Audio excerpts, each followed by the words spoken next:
ever get the feeling, and maybe this is just me, but ever get the feeling that some like historical events, they're more like famous than they are actually understood? Hmm. That's kind of how I feel about Magna Carta, you know? Yeah. You've heard the name, you know it's a big deal, but what's the real story? What's actually there? Right. Well, that's what we're doing today, or at least starting today. We're on a mission to uncover the truth behind this, well, supposedly foundational document. But we're going beyond that simple narrative. We're going to look for the weird stuff, the surprising stuff, the stuff they don't put in the textbooks. Yeah, I think you're right to be curious. Okay. You see Magna Carta referenced everywhere, all the time, Oh, yeah. often as this symbol of freedom, of justice. Right. Right. But the truth is, like you said, the origins of this document are far more complex, even contradictory to how we view it today. Okay, so let's unpack this a bit. We're talking about 13th century England here, right? What was actually happening back then that led up to this great charter in the first place? So picture this. It's 1215. In England, well, England is in turmoil. King John, who at this point is already kind of infamous for his, well, his ruthlessness and also for his losses in France. Not to mention how much everybody hated him. Well, yeah, there's that too. He's facing a full-blown rebellion from his barons. But, and this is important, these weren't exactly, noble knights in shining armor fighting for the common good or anything.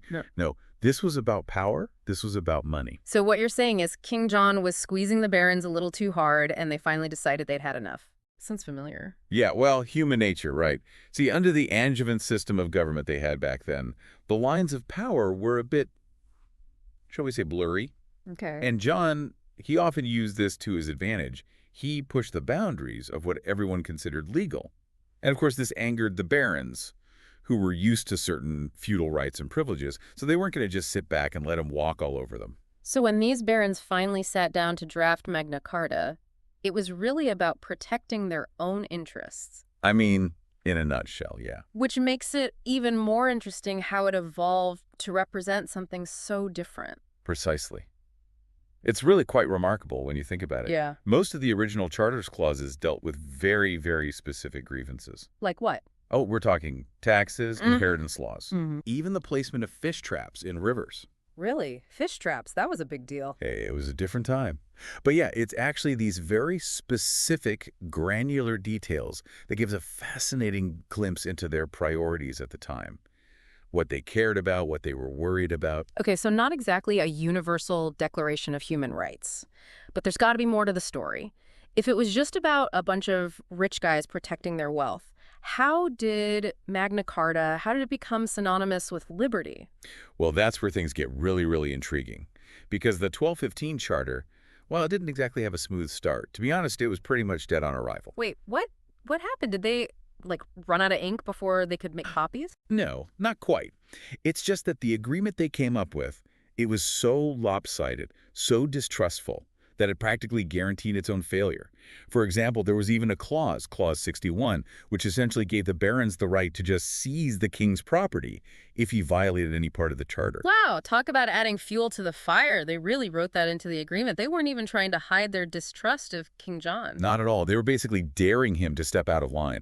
And so, unsurprisingly, it didn't take long for things to completely unravel. The Pope, he annulled the charter. Oh, wow. John died just a year later, and England was plunged into civil war. So this great charter was actually a colossal flop. So how did we get from that to Magna Carta as a symbol of liberty? I mean, how did that even happen? Let's fast forward a bit. Well, that's where the story takes this fascinating turn. Because after John died, right, his young son, Henry III, he took the throne, but obviously, being so young, he needed regents to rule for him. And these regents, they were eager to consolidate power. They had all this ongoing unrest from John's reign to deal with, so they saw an opportunity with Magna Carta. They decided to dust off that old charter, even though it had caused so much trouble the first time around. Yeah, well, they weren't stupid. They knew they couldn't just reissue the original. It was way too radical for the time.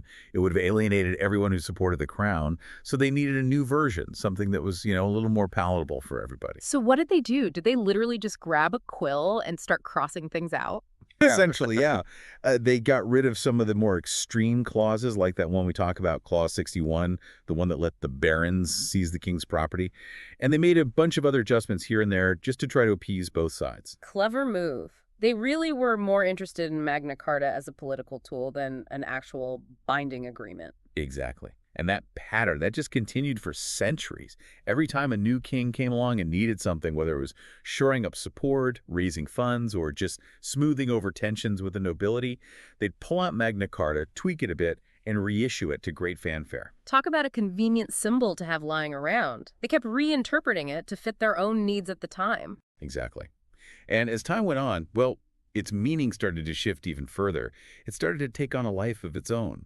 Legal scholars, especially in the 16th to 17th centuries, they became kind of enamored with Magna Carta. This is where we get those big names we always hear about, like Edward Coke, right? Exactly. Coke and his contemporaries, they were engaged in their own power struggles, this time with monarchs like James I and Charles I, who really believed in this idea of the absolute authority of kings. They didn't want any limitations on their power. So Coke and the others, they looked back at Magna Carta and saw it as a historical precedent for limiting royal power. Exactly. They were convinced that this ancient English constitution existed, something that predated even the Norman conquest, which guaranteed basic individual liberties. And they saw Magna Carta, even though it came much later, as proof, as evidence of this lost golden age. Even though we know now that the original barons were mostly interested in protecting their own wealth and privileges, seems like quite a leap to me. It was. But we have to remember, these scholars were living in a totally different era. They had their own historical context.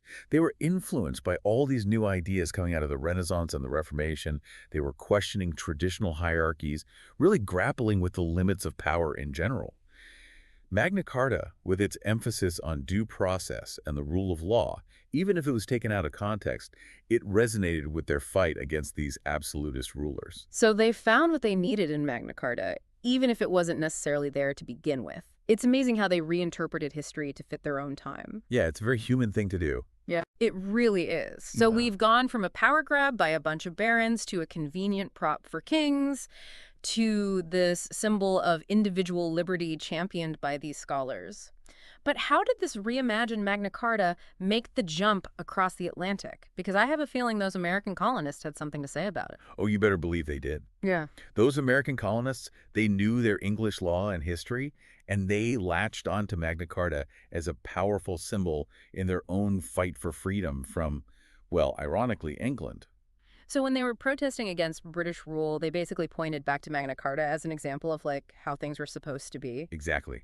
It didn't even really matter that the historical reality of the document was way more nuanced. For the colonists, Magna Carta represented this ideal, right? This ideal of a government that was bound by law, a government that actually protected individual rights.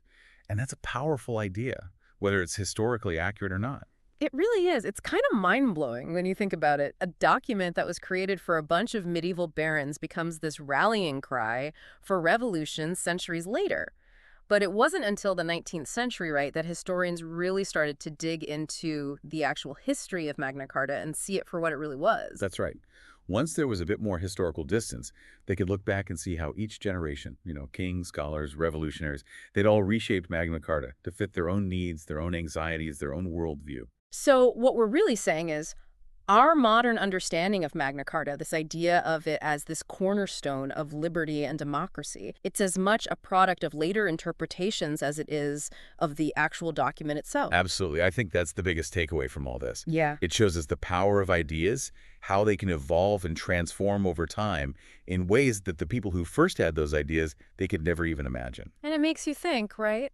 What sacred cows of our time, what ideas or figures that seem so important, so set in stone today, might be seen in a completely different light centuries from now? Oh, for sure. I mean, think about how much our own values and assumptions have changed, even in the last few decades. It's true. So to our listener out there, what historical event, what figure, what idea have you always accepted at face value? What happens if you take our advice and start to peel back the layers? What happens when you start digging into those hidden stories, those motivations beneath the surface? It's a journey worth taking. It really is. You heard it here first. Until next time, keep asking those questions. And keep diving deep. That's what we like to hear.